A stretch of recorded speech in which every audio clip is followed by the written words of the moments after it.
Imagine wanting something so badly that you were willing to work through the entire night just to spend the next day learning, not for a qualification, not for recognition, simply because you believed the knowledge itself was worth the effort. That was the life of a man named Cleanthes. When he arrived in Athens, he had almost nothing. Some accounts say he had once earned his living as a boxer, relying on strength rather than scholarship. But what he wanted now couldn't be won with his fists. He wanted to learn. So each night while the city slept, Cleanthes carried water for a gardener and ground grain for a woman who baked bread. It was hard, exhausting work. By sunrise, most people would have gone home to sleep. Cleanthes walked to a painted porch instead. There, he spent his days listening to Zeno of Citium, the founder of Stoicism, absorbing every lesson he could. People began to wonder how a man with no obvious income could spend every day studying. Rumors spread.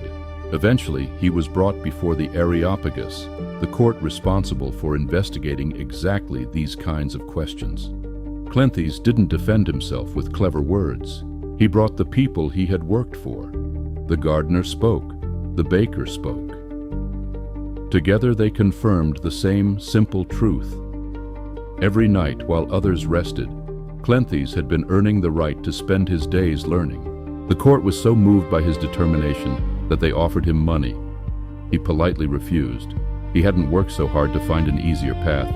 He had worked so hard because he had already found the path he wanted.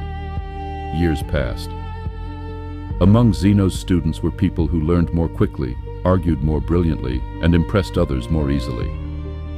Cleanthes wasn't one of them. He often needed longer to understand.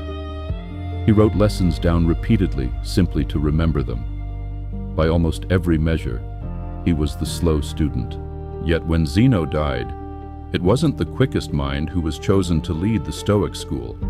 It was Cleanthes.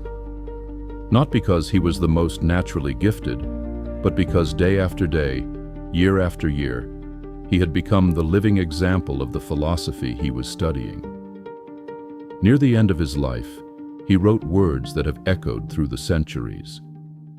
Fate leads the willing and drags along the unwilling. Perhaps no one understood those words better than he did. His story reminds us that talent may help us begin, but willingness is what keeps us going when the work becomes difficult. The world often celebrates the fastest learner. Cleanthes quietly proved that persistence can travel even further.